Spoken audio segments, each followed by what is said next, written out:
Assalamualaikum warahmatullahi wabarakatuh. Waalaikumsalam warahmatullahi wabarakatuh. Selamat siang semuanya. Siang. Gimana kabarnya hari ini? Baik. Masih semangat ya? Masih. Hari ini ada yang tidak masuk? Oke, sebelum kita masuk ke pembelajaran, mari kita berdoa terlebih dahulu supaya pembelajaran pada siang hari ini bisa jalan dengan lancar. Berdoa mulai.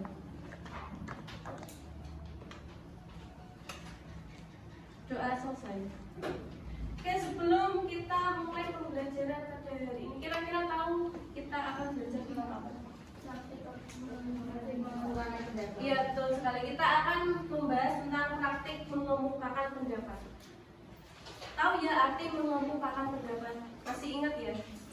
Nah, jadi menyampaikan pendapat atau mengemukakan pendapat itu salah satu hak kita sebagai warga negara yang sudah dijamin oleh Undang-Undang Negara Republik Indonesia tahun 1945. Nah, walaupun menyampaikan pendapat di muka umum kita itu sudah dikasih kebebasan, jadi itu kan merupakan hak kita sebagai warga negara, tapi kita itu dalam melakukannya atau dalam menyampaikan pendapat itu harus sesuai dengan aturan yang berlaku, harus mematuhi aturan yang berlaku. Nah, jadi dalam pelaksanaan penyampaian pendapat itu harus dilakukan dengan penuh tanggung jawab agar tidak ada pihak yang dirugikan. Nah, ini ada dalam Undang-Undang Nomor 9 Tahun 1998 itu ada tentang kemerdekaan mengemukakan pendapat di muka umum. Itu pasal 3 yang menyatakan kemerdekaan mengemukakan pendapat di muka umum dilaksanakan berdasarkan beberapa asas.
Pada pasal 3 yang dimana menyatakan bahwa kemerdekaan pendapat di muka umum dilaksanakan beberapa asas. Nah, ini ada asas keseimbangan, ada asas musyawarah, ada asas kepastian hukum dan keadilan, serta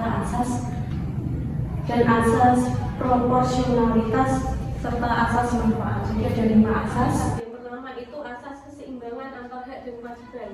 Ya, di mana asas ini antara hak dan kewajiban itu harus seimbang.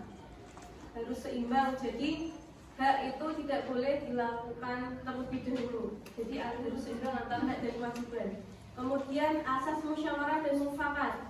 Ya, di mana asas ini menampung aspirasi dan kehendak rakyat yang berbeda-beda. Itu diusahakan dengan cara mufakat supaya tidak ada perselisihan atau menjadi kebulatan pendapat atau pendapatnya bisa menjadi satu. Kan awalnya pendapatnya kan banyak sekali kan. Kemudian dimusyawarahkan untuk memufakatkan supaya menjadi satu kesatuan. Nah, kemudian yang ketiga itu ada asas kepastian hukum dan keadilan. Yang dimana asas ini didasarkan pada aturan hukum dan mempunyai rasa keadilan bersama. Kemudian yang keempat itu asas proporsionalitas, yang artinya asas yang meletakkan segala kegiatan sesuai dengan konteks atau tujuan kegiatan baik yang dilakukan oleh warga negara, institusi maupun aparatur pemerintah yang dilandasi oleh etika individual, etika sosial, dan etika institusional. Nah, kemudian yang kelima itu ada asas manfaat. asas manfaat ini mempunyai manfaat yang besar dalam mengungkapkan pendapatnya. Nah, ada juga pedomannya atau etika. Kalian dalam berpendapat itu harus ada pedoman atau etikanya. Jadi jangan asal berpendapat saja. Yang pertama itu sadar bahwa semua peserta musyawarah adalah pribadi-pribadi yang utuh yang mempunyai kemerdekaan penuh untuk berpendapat. Jadi kamu jangan merasa kemerdekaan berpendapat hanya hakmu saja, tapi itu juga hak orang lain atau hak peserta yang ada di rapat pada saat itu. Kemudian bersikap duduk sama rendah dan berdiri sama tinggi terhadap sama manusia. Jangan memandang mereka orang lain itu rendah dan kamu merasa paling tinggi. Yang ketiga, mengutamakan kepentingan negara dan masyarakat. Yang keempat, menghindari sifat memaksakan kehendak kepada orang lain. Jadi misalkan ada orang lain yang pendapatnya berbeda dengan kalian, itu jangan memaksa atau merasa pendapatmu paling benar sendiri. Kemudian yang kelima, mengutamakan musyawarah untuk mencapai mufakat. Yang keenam, menghormati pendapat orang lain meskipun berbeda dengan pendapat kita. Kemudian saja menerima dan melaksanakan keputusan dengan penuh tanggung jawab. Itu adalah pedoman atau etika kita ketika mengeluarkan pendapat pada saat musyawarah, diskusi atau yang lain. Sampai sini paham? Ada yang ditanyakan? Kalau tidak ada, saya ada soal untuk kalian diskusikan dengan kelompok kalian. Saya membagi kelompok menjadi dua. Saat ini saya akan membagi kalian menjadi dua kelompok. Nanti kalian diskusikan. Ini ada soal kalian harus mengungkapkan pendapat kalian mengenai buatlah pesan untuk kepala sekolah kalian. Silakan nanti pendapat kalian kira-kira yang harus diperbaiki dari ini apa saja. Untuk kelompoknya saya bagi jadi dua.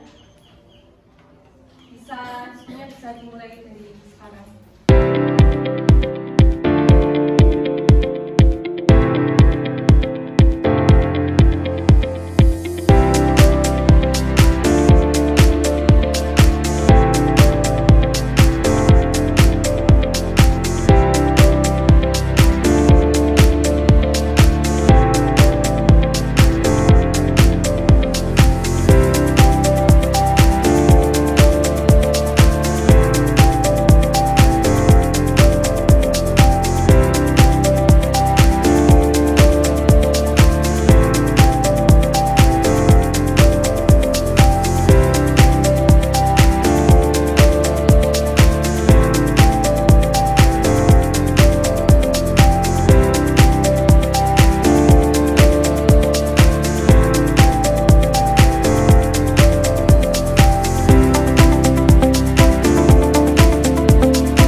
Kebersihan di kamar mandi yang harus ditingkatkan, tempat pembuangan sampah yang sudah penuh dan berserakan. Kami berharap hal ini dapat menjadi bahan pertimbangan untuk peningkatan kenyamanan bersama.